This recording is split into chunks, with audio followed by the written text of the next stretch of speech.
Radhe Radhe everyone. आज की video में मैं आपको कार्तिक स्नान की सभी कहानियां सुनाऊंगी। तो देखिए, कहानी सुनने के लिए हम अपने सीधे हाथ में चावल के दाने या तिल के दाने ले लेंगे, क्योंकि खाली हाथ कभी भी कोई कहानी नहीं सुनते हैं। तो आप चावल या तिल या तो फिर फूल लेकर कहानी सुन सकते हैं। एक लोटा हम जल ले लेंगे और जहां पर हमारी तुलसाजी है, जहां पर हमने पथवारी बनाई है, वहीं पर बैठकर हमें ये कहानियां सुननी है। सुबह स्नान करने के बाद हम ये सभी कहानियां सुनेंगे। तो चलिए कहानी शुरू करते हैं। सबसे पहले हम गणेश जी की कहानी सुनेंगे। एक बार एक गांव में गणेश जी का मेला लगा हुआ था। सारे गांव के लोग मेला देखने जा रहे थे। एक छोटी सी लड़की ने अपनी माँ से कहा कि माँ, मैं भी मेला देखने जाऊंगी। उसकी माँ ने कहा, नहीं बेटा, वहां बहुत भीड़ होगी, तुम कहीं गिर पड़ जाओगी, चोट लग जाएगी, तुम मत जाओ। लेकिन बेटी ने हट कर लिया। माँ ने कहा, चलो ठीक है, चली जाओ। माँ ने उसको 2 लड्डू बना के दे दिए और 1 घंटी पानी दे दिया। माँ ने कहा कि 1 लड्डू और पानी गणेश जी को दे देना, जो बच जाए वो लड्डू और पानी तुम पी लेना। बेटी बोली, ठीक है। मेले में चली गई। मेले में जाकर बेटी गणेश जी के पास बैठ गई और बोली, हे गणेश जी महाराज, 1 लड्डू और पानी तुम्हें, बचा हुआ लड्डू और पानी मुझे। ये कहते कहते ही शाम हो गई। पूरा मेला उठने लगा। सभी लोग मेले से अपने घर आ गए, लेकिन लड़की वहां से नहीं आई। वो लड़की गणेश जी के पास ही बैठी रही और बोलती रही, हे गणेश जी महाराज, 1 लड्डू और पानी तुम्हें, बचा हुआ लड्डू और पानी मुझे। अब गणेश जी ने सोचा कि अगर मैं लड्डू खाकर पानी नहीं पीऊंगा तो ये लड़की अपने घर नहीं जाएगी और इसका दोष मुझे लगेगा। इसलिए गणेश जी एक छोटे से बच्चे के रूप में आए और बोले कि लो, तुम्हारा लड्डू खाया और पानी पिया, अब मांगो जो मांगना है। लड़की सोचने लगी, क्या मांगू? खेत मांगू, खलिहान मांगू, धन मांगू, घर मांगू, वर मांगू, क्या मांगू? गणेश जी बोले, तुमने जो जो सोचा है वो सब हो जाएगा, अब तुम अपने घर जाओ। लड़की अपने घर आ गई। घर आई तो उसकी माँ ने कहा, बेटा सब आ गए, तुमने इतनी देर कहाँ लगा दी? लड़की ने कहा, माँ आपने ही तो कहा था कि गणेश जी को लड्डू खिला के पानी पिला के आना। मैं तो गणेश जी को लड्डू खिला के पानी पिला के आई हूँ। जैसे ही लड़की ने ये बात कही, उनका घर अन्न धन से भर गया। हे गणेश जी महाराज, जैसे आपने उन माँ बेटी पर कृपा की, वैसे ही सब पर कृपा करना और सबका घर अन्न धन से भर देना। ये थी गणेश जी की कहानी। अब मैं आपको लक्ष्मी जी की कहानी सुनाऊंगी। एक ब्राह्मण था, रोजाना पीपल में जल चढ़ाता था। जब ब्राह्मण पीपल में जल चढ़ा के आता तो पीपल से एक लड़की की आवाज आती कि पिताजी, मैं आपके साथ चलूंगी। ये आवाज सुनकर ब्राह्मण डर जाता था और डर के मारे सूखने लगा। ब्राह्मणी ने ब्राह्मण से पूछा कि आप दिन पे दिन सूखते क्यों जा रहे हो? तब ब्राह्मण ने बताया कि पीपल जब मैं सींच के आता हूँ तब उसमें से एक लड़की की आवाज आती है। वो लड़की कहती है कि मैं आपके साथ चलूंगी। ब्राह्मणी ने कहा कि उस लड़की को अपने घर ले आना। जहां 6 लड़कियां हैं वहां एक और हो जाएगी, कोई बात नहीं। ब्राह्मण लड़की को अपने घर ले आया। उस दिन ब्राह्मण जब आटा मांगने गया तो उसे बहुत सारा आटा मिला। आटा लेकर घर आया। ब्राह्मणी आटा छानने लगी तो लड़की ने कहा, माँ मैं आटा छानूंगी। ब्राह्मणी ने कहा, नहीं बेटी, धोली हो जाएगी। लड़की नहीं मानी और आटा छानने लगी। आटा छाना तो पूरी परात आटे से भर गई। उस दिन जब ब्राह्मणी खाना बनाने लगी तो लड़की ने कहा, माँ मैं खाना बनाऊंगी। माँ बोली, नहीं बेटा, उंगली जल जाएगी। वह नहीं मानी और खाना बनाने लगी। 36 प्रकार के व्यंजन बनाए। सबने पेट भर भर के खाना खाया। और दिन तो आधे भूखे ही रह जाते थे। उस दिन सबका पेट बहुत अच्छे से भरा। सबने खूब जी भर के खाना खाया। ब्राह्मणी का भाई घर पर आ गया। ब्राह्मणी के भाई ने कहा, जीजी भूख लगी है, खाना खाऊंगा। ये सुनकर ब्राह्मणी सूखने लगी। सोचा कि हमने तो सबने खाना खा लिया, अब तो खाना बचा हुआ नहीं है। इतने में लड़की आई और बोली, माँ मैं खाना बनाऊंगी। खाना बनाया। 36 प्रकार के व्यंजन बनाकर अपने मामा को खाना खिलाया। भाई ने कहा, बहन बहुत अच्छा खाना बनाया है, मैंने तो आज से पहले ऐसा खाना कभी नहीं खाया। तब ब्राह्मणी ने कहा, भाई तेरी भांजी है, तेरी भांजी ने बनाया है।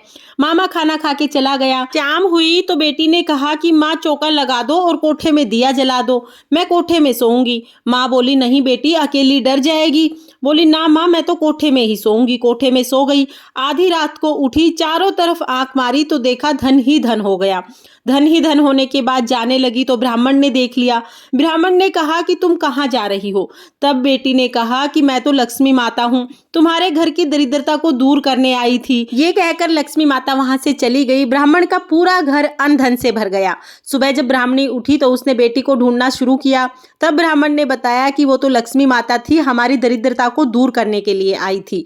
हे लक्ष्मी माता, जैसे आपने ब्राह्मण की दरिद्रता दूर की, जैसे आपने ब्राह्मण का घर अन्न धन से भर दिया, वैसे ही इस कहानी को कहते सुनते हुकारा भरते सबका घर अन्न धन से भर देना। लक्ष्मी माता की कहानी पूर्ण होती है। अब मैं आपको तुलसी जी की कहानी सुनाऊंगी। कार्तिक महीने में सब औरतें तुलसी माता को सींचने जाती थी। सब तो सींच के आ जाती, एक बुढ़िया आती और कहती, हे तुलसी माता, सत की दाता, बिरला सींचूं तेरा, जन्म सुधारियो मेरा, बहू दे, बेटे दे, पीले रंग की धोती दे, मीठा मीठा ग्रास दे, बैकुंठ का वास दे, चटके की चाल दे, अच्छी सी मौत दे, चंदन का काठ दे, अच्छा सा राज दे, दाल भात का खान दे, 11 का दिन दे, कृष्ण का कांधा दे। तब तुलसी माता यह सुनकर सूखने लग गई। एक बार भगवान बोले, हे तुलसी, तुम क्यों सूख रही हो? तुलसी माता कहने लगी कि आप मत पूछो। तब भगवान ने कहा कि तुम्हारे मन की बात मैं नहीं पूछूंगा तो कौन पूछेगा? तुलसी जी बोली कि एक बुढ़िया आती है और ऐसे ऐसे कहती है, मैं सारी चीजें पूरी कर दूंगी, लेकिन कृष्ण का कांधा कहाँ से दूंगी? कृष्ण जी ने कहा कि मैं कांधा देने आ जाऊंगा, तुम बुढ़िया से कह देना। कुछ दिनों के बाद बुढ़िया मर गई। बाद में जब बुढ़िया मरी तो गांव के लोग इकट्ठे हो गए और बुढ़िया को ले जाने लगे। बुढ़िया इतनी भारी हो गई कि किसी से भी नहीं उठी। तब सबने कहा कि इतना पूजा पाठ करती थी तब भी उसका पाप नष्ट नहीं हुआ, तो इतनी भारी हो गई है। बूढ़े ब्राह्मण के भेष में भगवान श्री कृष्ण जी आए और उन्होंने पूछा कि ये भीड़ क्यों लगी है? तब सभी आदमी बोले कि एक पापनी थी, इसलिए इतनी भारी हो गई है कि उठती ही नहीं है। तब भगवान ने कहा कि मेरे को इसके कान में एक बात कहने दो, ये उठ जाएगी। तो भगवान ने कान के पास जाकर कहा कि बूढ़ी माई, मन की निकाल ले, पीताम्बर की धोती ले, मीठा मीठा ग्रास ले, बैकुंठ का वास ले, चटके की चाल ले, चंदन की काठ ले, झालर की झनकार ले, दाल भात का जीम ले, कृष्ण का कांधा ले। फिर यह बात सुनकर बूढ़ी माई हल्की हो गई। भगवान अपने कंधे पर बूढ़ी माई को लेकर गए। आखिर में बूढ़ी माई को मुक्ति मिल गई। हे तुलसी माता, जैसे आपने बूढ़ी माई को मुक्ति प्रदान की, वैसे ही इस कहानी को कहते सुनते हुकारा भरते सबकी मुक्ति कराना और सबको भगवान का कंधा दिलाना। इस तरह से तुलसी जी की कहानी पूर्ण होती है। अब मैं आपको पीपल पथवारी की कहानी सुनाऊंगी, तो चलिए कहानी शुरू करते हैं। एक गुजरी थी, उसने अपनी बहू से कहा कि तू दूध दही बेच कर आ। बहू दूध दही बेचने गई। कार्तिक का महीना था। वहां पर जब वो गई तो सारी औरतें पीपल पथवारी सींच रही थी। वह बहू भी वहीं पर बैठ गई। उन औरतों से पूछने लगी कि तुम ये क्या कर रही हो? औरतें बोली कि हम तो कार्तिक के महीने में पीपल पथवारी सींच रही हैं। उसने पूछा कि ये करने से क्या होगा? तब औरतों ने जवाब दिया कि इसके करने से अन्न धन मिलता है, वर्षों से बिछड़ा हुआ पति मिलता है, अच्छी संतान मिलती है और घर में सुख शांति रहती है। तब गुजरी की बहू ने कहा कि तुम तो पानी से सींच रही हो, मैं तो पीपल पथवारी को दूध दही से सींचूंगी। उसके बाद गुजरी की बहू रोजाना जाती और पीपल पथवारी में दूध दही सींच के आ जाती। जब गुजरी पैसे मांगती तो बहू कहती कि जब महीना पूरा हो जाएगा तब पैसे लाके दूंगी। इसी तरह से पूरा कार्तिक का महीना पूरा हो गया। आखिरी दिन बहू जाकर पीपल पथवारी के पास बैठ गई। पीपल पथवारी से आवाज आई कि तुम यहाँ क्यों बैठी हो? तब गुजरी की बहू बोली कि आज महीने का आखिरी दिन है, जब मैं घर जाऊंगी तो सास पैसे मांगेगी, मैं पैसे कहाँ से लाऊंगी? तब पीपल से आवाज आई कि हमारे पास तो कुछ भी नहीं है, ये जो पत्ते ईंट भाटे जो भी पड़े हैं पीपल पथवारी के नीचे, ये ले जाओ और ले जाकर अपनी तिजोरी में रख देना। गुजरी की बहू ने पीपल पथवारी के पास जो भी पत्ते लकड़ी भाटे ईंट जो भी पड़े थे वो उठाए और ले जाकर तिजोरी में रख दिए और पूरी रात सोचने लगी कि सुबह जब सासू जी पैसे मांगेंगी तो कहाँ से दूंगी। सुबह हुई, गुजरी ने पैसे मांगे तो गुजरी की बहू ने कहा कि तिजोरी में रखे हैं, ले लो। जैसे ही गुजरी ने तिजोरी खोली तो तिजोरी में तो अंधन भरा हुआ था, पूरा घर अंधन से भर गया। तब गुजरी ने कहा कि तुम इतने सारे पैसे कहाँ से लाई? गुजरी की बहू बोली कि मुझे नहीं पता, मैं तो पीपल पथवारी सींचती थी, पीपल पथवारी ने ही मुझे सारा धन दिया है। सारी बात अपनी सासू जी को बता दी। अब सासू जी ने कहा कि अगली बार मैं भी कार्तिक के महीने में पीपल पथवारी सींचूंगी। पूरा साल बीत गया। अगले साल कार्तिक के महीने में गुजरी पीपल पथवारी सींचने लगी। दूध दही बेच आती, आखिरी में मटके को धोके और पीपल पथवारी में सींच देती। पूरा महीना चला गया। महीने के आखिरी दिन बहू से कहने लगी कि तू आज मेरे से पैसे मांगियो। बहू ने कहा कि बहू भी कभी सास से पैसे मांगती है? बोली ना, मांगियो। अब जाके और पीपल पथवारी के नीचे बैठ गई। पीपल पथवारी से आवाज आई कि यहाँ क्यों बैठी हो? तब बोली कि बहू मेरे से पैसे मांगेगी, मैं क्या करूं? पीपल पथवारी से आवाज आई कि हमारे पास जो भी पत्ते रोड़े ईंट भाटे जो भी हैं लकड़ी हैं वो तुम ले जाओ, ले जाकर तिजोरी में रख देना। तिजोरी में रख दिए। सुबह जब तिजोरी खोल के देखी तो उसमें कीड़े मकोड़े सांप बिच्छू सब जीव जनावर सारे घर में फैल गए। अब सास ने तो सोचा कि बहू को तो धन मिला, मेरे को तो तो सारे विषैले जानवर मिले। अब सास जाकर पीपल पथवारी के पास बैठ गई और पैर पकड़ लिए। पीपल पथवारी ने कहा कि तुम्हारी बहू तो सत की सींचती थी, तुम तो लालच में सींचती थी, इसलिए तुम्हें ऐसा फल मिला है। अब गुजरी ने अपने लालच के लिए माफी मांगी। पीपल पथवारी को उस पर दया आ गई और अन्न धन देकर उसको विदा किया। सारे सांप बिच्छू जो भी थे सभी अपने आप खत्म हो गए। हे पथवारी माता, जैसे आपने बहू के साथ किया वैसे सबके साथ करना, जैसे सास के साथ किया वैसे किसी के साथ मत करना। ये थी पीपल पथवारी की कथा। अब मैं आपको गंगा जमुना की कहानी सुनाऊंगी। एक गंगा थी, एक जमुना थी। दोनों बहनें साहूकार के खेत से होकर जा रही थी। जमुना ने 13 दाने तोड़ लिए। गंगा बोली, बहन तुझे तो ग्रहण लग गया, यह तो चोरी हो गई। तब जमुना बोली कि बहन ये तो अनजाने में हो गया, अब मैं क्या करूं। तो गंगा ने कहा कि 12 वर्ष तक तुझे साहूकार के यहाँ पर नौकरी करनी पड़ेगी, तब तेरा ग्रहण उतरेगा। जमुना साहूकार के घर गई। घर जाकर उसे कहा कि मुझे नौकरी पर रख लो, मैं तुम्हारे सारे काम कर दूंगी, परंतु 4 काम नहीं करूंगी। एक तो झूठे बर्तन नहीं मांजूंगी, झाड़ू नहीं लगाऊंगी, बिस्तर नहीं उठाऊंगी और दिया नहीं जलाऊंगी। साहूकार ने उसे अपने घर पर रख लिया। 12 वर्ष के बाद कुंभ का मेला लगा। तब साहूकार साहूकारनी मेले में जाने लगे। जमुना ने कहा कि ये सोने का टका ले जाओ, मेरी बहन गंगा को दे देना और कह देना कि तुम्हारी बहन ने भेजा है, अपने गोरे गोरे हाथों में हरी हरी चूड़ी पहन लो। साहूकारनी ने वहां जाकर गंगा जी से कह दिया और टका गंगा जी को दे दिया।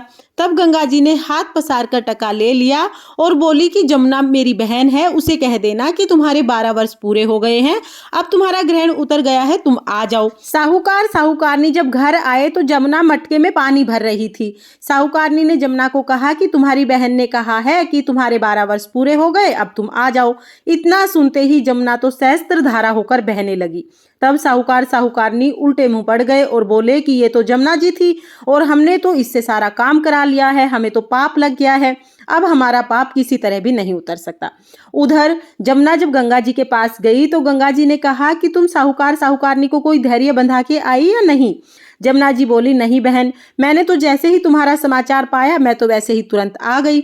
गंगा जी बोली कि नहीं, उनके पास जाओ और उनको संतोष दे के आओ। तब जमुना जी साहूकार साहूकारनी के सपने में आई और कहने लगी कि उल्टे माथे क्यों पड़े हो, उठ जाओ, खाओ पियो, तुम्हारा कोई दोष नहीं है, ये तो मुझे ग्रहण लगा था, मैंने तुम्हारे जो खेत है उससे गेहूं तोड़ लिए थे, तो चोरी का ग्रहण हटाने के लिए मैंने तुम्हारे घर पर काम किया है, तुम्हारा इसमें कोई दोष नहीं है, मेरे 12 वर्ष पूरे हो गए हैं इसलिए तुम्हारी मुक्ति हो गई है। उन्होंने उठकर देखा तो सारे घर में धन फैला हुआ था। हे गंगा जमुना माता, जैसे साहूकार साहूकारनी को दर्शन दिए उनकी मुक्ति कराई, वैसे ही सभी को दर्शन देना और सभी की मुक्ति कराना, सारे परिवार को अन्न धन देना और सबको सुखी रखना। ये थी गंगा जमुना की कहानी। अब मैं आपको कार्तिक की कहानी सुनाऊंगी। एक बूढ़ा था, उसकी 7 बहुएं थी। बूढ़े ने अपनी 7 बहुओं से कहा कि मेरा कार्तिक नहाने का मन है। 6 बहुओं ने मना कर दिया। 7वीं बहू बोली कि हाँ पिताजी आप नहा लो, मैं निभा दूंगी। बूढ़ा हर रोज सुबह उठकर नदी में जाता और नहाकर आके बड़ी बहू के आंगन में धोती सुखा देता।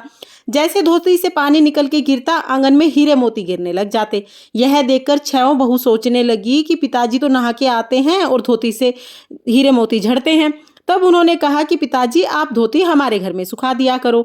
अगले दिन बूढ़े ने कहा ठीक है, मुझे तो कार्तिक नहाना है, चाहे यहाँ नहा लूं चाहे वहां नहा लूं। बूढ़े ने आकर दूसरी बहुओं के घर पे धोती सुखा दी। अब धोती से जो पानी गिरता उससे कीचड़ ही कीचड़ हो गया। बहुएं परेशान हो गई। बहुओं ने कहा पिताजी आप बड़ी दीदी के घर पे ही धोती सुखा दो, हमारे यहाँ मत सुखाओ। बूढ़े ने जाकर फिर से बड़ी बहू के घर पे धोती सुखाना शुरू कर दिया। इस तरह से पूरा कार्तिक का महीना बीतने लगा। एक दिन बूढ़ा बड़ी चिंता में बैठा हुआ था। बड़ी बहू ने कहा कि पिताजी क्या बात है। तब बूढ़े ने कहा कि बेटा मेरा कल कार्तिक का महीना समाप्त हो जाएगा, मैं चाहता हूं कि कार्तिक नहाने के बाद मैं पूरे परिवार को भोजन खिलाऊं, सभी की दावत करूं। तो बहू ने कहा ठीक है पिताजी, इसमें चिंता की क्या बात है, मैं सारा खाना बना दूंगी, आप दावत कर दो। बूढ़ा जाके न्योता देने गया। 6 बहुओं ने कहा कि हम आ तो जाएंगे लेकिन बड़ी बहू घर पे नहीं होनी चाहिए। अब बूढ़े को फिर से चिंता हो गई। घर आया, घर आकर बड़ी बहू को सारी बात बताई। बड़ी बहू ने कहा पिताजी कोई बात नहीं, आप सबको न्योता दे दो, मैं अपनी 4 रोटी लेकर खेत में चली जाऊंगी। अगले दिन बहू सारा खाना वाना बनाकर और 4 रोटी लेकर खेत में चली गई। 6 बहुएं आई, खूब खाया, पेट भर के खाया और जो बचा उसमें कंकर मिट्टी डाल के चली गई। बड़ी बहू खेत में बैठी थी और कह रही थी कि राम जी की चिड़िया राम जी का खेत, चुग लो चिड़िया भर भर पेट, मेरे ससुर ने घर में जगह दी और मैंने खेत में। इस प्रकार वह चिड़िया को बाजरी डालकर घर पर आ गई। जब घर पर आई तो बूढ़ा उदास बैठा हुआ था। बहू बोली, पिताजी क्या बात हुई, आप उदास क्यों हो? तब बूढ़ा कहने लगा कि बेटी, देवरानी जेठानी आई थी, खूब खाया पिया और बचे हुए में कंकर डालकर चली गई। तब बहू बोली, कोई बात नहीं पिताजी, मेरा क्या है, मैं तो अपने लिए 4 रोटी और बना लूंगी, बाकी सब काम तो ठीक से निपट गया ना। बूढ़ा बोला, हाँ बेटा, बाकी सब काम तो अच्छे से निपट गया। जब बहू अंदर गई तो जाके देखती है कि जिस खाने में कंकर मिट्टी मिलाए थे उसमें तो हीरे मोती हो गए हैं। घर का महल बन गया है, सारा घर दौलत से भर गया है, अन्न के भंडार भर गए हैं। तब उसने बाहर आकर ससुर जी से कहा कि पिताजी पिताजी, आप तो कह रहे थे कि घर में कुछ नहीं बचा, देखो घर में तो हीरे मोती भर गए हैं, जहां देखूं वहां दौलत ही दौलत है, घर तो महल बन गया है। तब बूढ़े बाबा ने कहा कि बेटी, तुम कार्तिक सत से निभा रही थी और वो पाप से निभा रही थी। कार्तिक देवता तुम पर प्रसन्न हो गए और तुम्हारे घर को धन से भर दिया। हे कार्तिक देवता, जैसे आपने बड़ी बहू के घर को धन से भरा, वैसे ही इस कहानी को कहते सुनते हुकारा भरते सबके घर को धन से भर देना और सब पर अपनी कृपा दृष्टि बनाए रखना। ये थी कार्तिक की कहानी। अब मैं आपको सीता माता की कहानी सुनाऊंगी, तो चलिए कहानी शुरू करते हैं।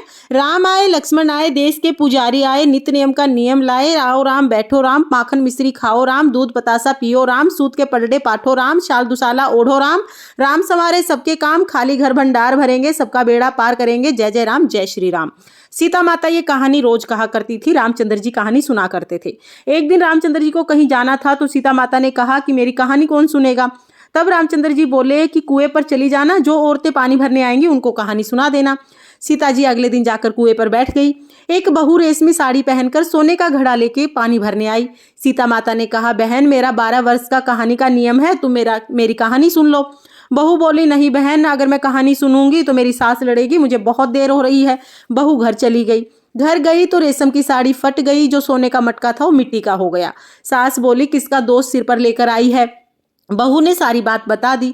तब सास ने कहा कि मैं जा रही हूँ। सास उसी फटी पुरानी साड़ी को पहन के और उसी घड़े को लेकर आ गई। सीता माता बैठी हुई थी। सीता माता ने कहा कि बहन मेरी कहानी सुन लो। तब सास बोली कि हाँ बहन, एक बार नहीं 4 बार सुनूंगी, कहानी सुनाओ। सीता माता ने कहानी सुनाई। राम आए, लक्ष्मण आए, देश के पुजारी आए, नित नियम का नियम लाए, आओ राम बैठो राम, तपी रसोई जिमो राम, माखन मिश्री खाओ राम, दूध बतासा पियो राम, सूत के पलड़े पाठो राम, शाल दुसाला ओढ़ो राम, शाल दुसाला ओढ़ो राम, जब बोलूं तब राम ही राम, खाली घर भंडार भरेंगे, सबका बेड़ा पार करेंगे, जय जय राम जय श्री राम, जय जय राम जय श्री राम। बुढ़िया बोली, बहन कहानी तो बहुत अच्छी है। बुढ़िया पानी भर के घर जाने लगी। जैसे ही पानी भर के घर जाने लगी तो जो साड़ी फटी हुई थी वो दोबारा से रेशम की हो गई और मटका दोबारा से सोने का हो गया। घर गई तो घर में अन्न धन भरा मिला। बहू ने पूछा कि माँ जी ये सब कैसे हुआ? तब सास ने कहा कि तुम तो दोष लगवा के लाई थी, मैं तो दोष उतार के आई हूँ।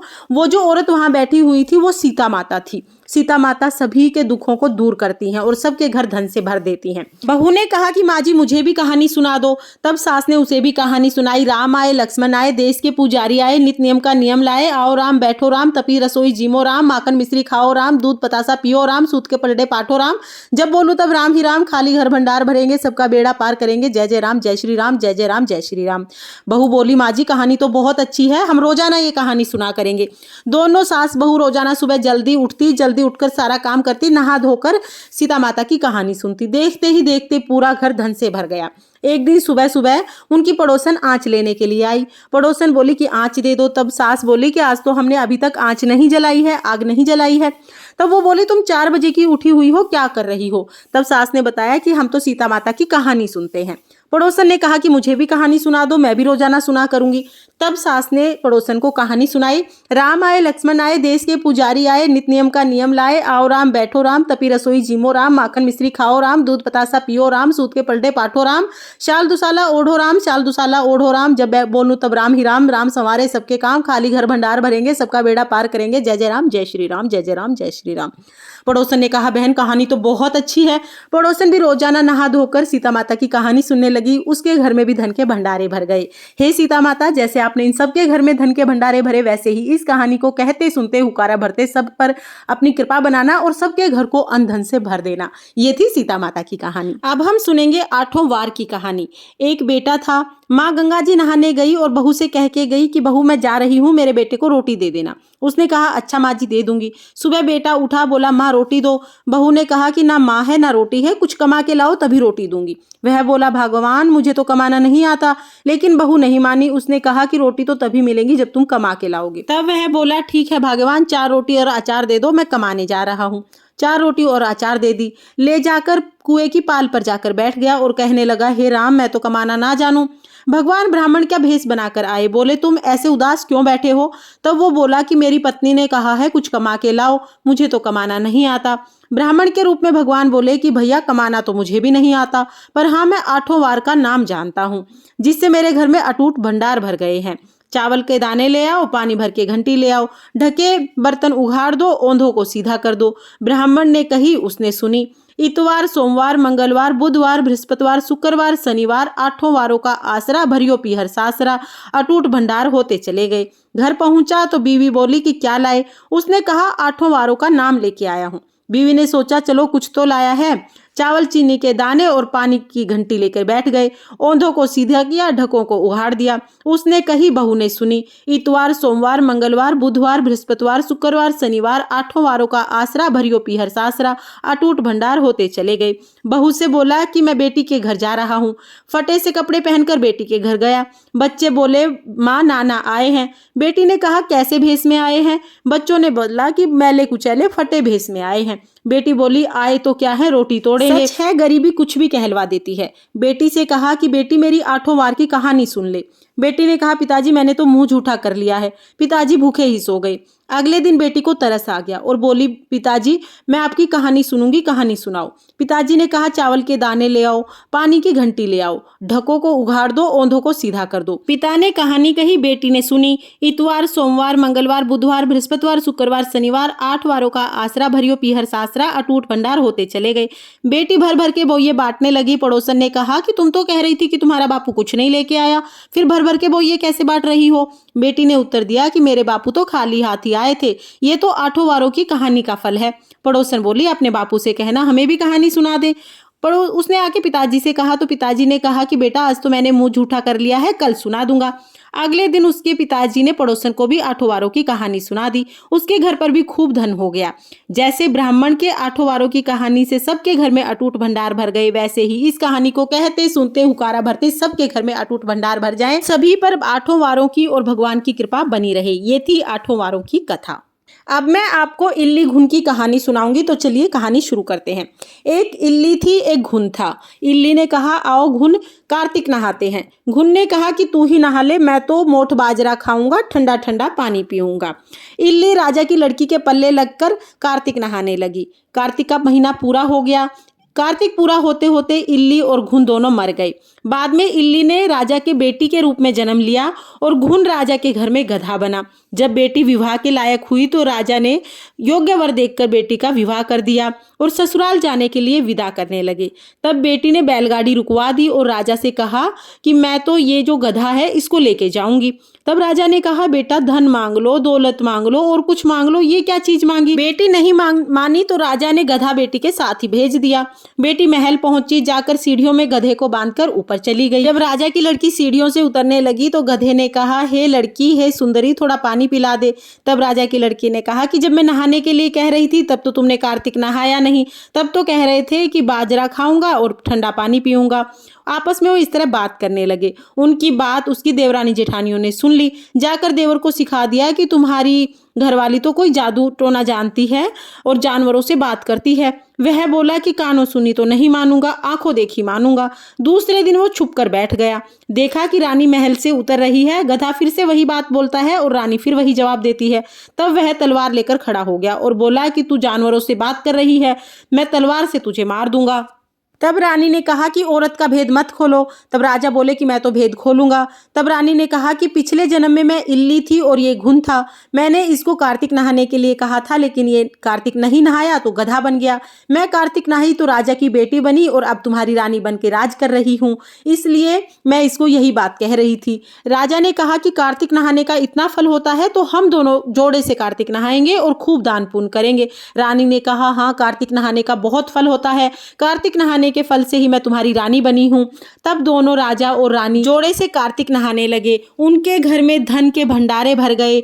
हे कार्तिक महाराज, जैसे आपने इल्ली को सुख दिया सबको देना, जैसे घुन को दुख दिया वैसे किसी को मत देना। ये थी इल्ली घुन की कार्तिक की। और अंत में अब मैं आपको नगर बसेरे की कहानी सुनाऊंगी। तो कहानी शुरू करते हैं। एक जाट था, एक भाट था, दोनों दोस्त थे। जाट चला अपनी बहन के घर, बाट चला सासरे। रास्ते में कुएं की पाल पर दोनों मिले। जाट बोला कि आ भाट, नगर बसेरा कर लेते हैं। भाट बोला, मैं तो ससुराल जा रहा हूँ, खूब खातिर होगी, तू ही कर ले। जाट कुएं की पाल पर बैठकर घंटी पानी की ली और चावल के दाने हाथ में लेकर नगर बसेरा करने लगा और बोला, नगर बसेरा जो करे सोमल धोवे पाँव, ताता मांडा ताप सी देगी मेरी माय, माँ देना माँव सी द्वारका का नाथ, मीठा मीठा ग्रास वृंदावन का वास, 5 कुल्डी छठी रास मेरा जिबड़ा कृष्ण जी के पास, डालू पानी हो जावे घी, झट से निकल जावे मेरा जी। इस तरह से नगर बसेरा किया। कर करा के चल पड़ा। जाट की बहन ने बुरा चावल जिमाकर अपने भाई की खूब खातिरदारी की। भाट पहुंचा तो ससुराल में आग लग गई। बुझाते बुझाते पूरे हाथ काले हो गए, मुंह भी काला हो गया, रोटी पानी भी नहीं मिला। पड़ोसन आई, बोली, जवाई आया है, उसको रोटियों की तो पूछ लो। सास बोली, क्या करूं, मेरा तो सारा झोपड़ा जल गया।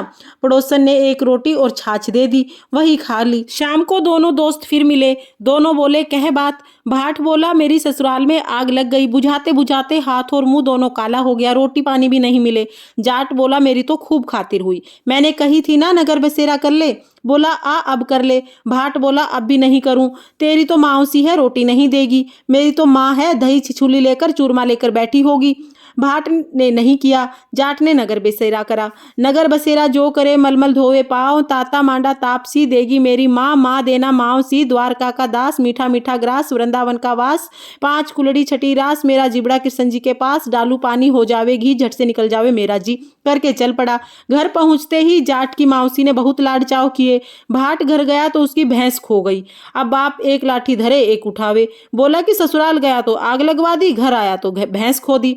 पहले भैंस खोज कर ला तभी रोटी मिलेगी। सारा दिन हो गया भैंस को ढूंढते ढूंढते, भैंस नहीं मिली। बाजार में फिर दोनों दोस्त मिले। तब जाट ने पूछा कि क्या खबर है। भाट बोला कि आते ही और हमारी तो भैंस खो गई, खूब पिटाई हुई, भैंस को ढूंढ रहा हूँ, रोटियों का तो कोई ठिकाना ही नहीं है। जाट बोला कि मैंने कहा था ना नगर बसेरा कर ले।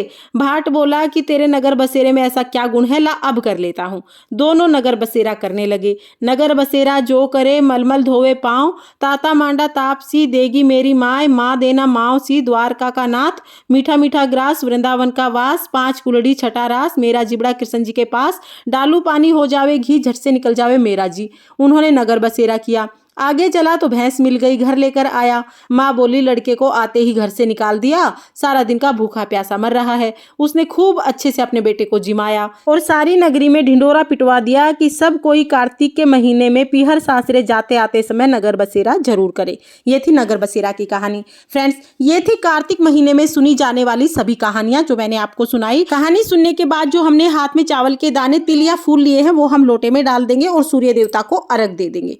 ये थी कार्तिक स्नान की सभी कहानियां। अगर आपको ये कहानियां पसंद आई हो, अगर वीडियो आपके लिए थोड़ी बहुत भी यूजफुल हो, तो प्लीज वीडियो को लाइक करना और हिंदू धर्म के सभी तीज त्योहारों की संपूर्ण जानकारी के लिए मेरे चैनल को सब्सक्राइब कर लेना। तो फिर मिलते हैं किसी और वीडियो के साथ, तब तक के लिए जय श्री कृष्णा, राधे राधे।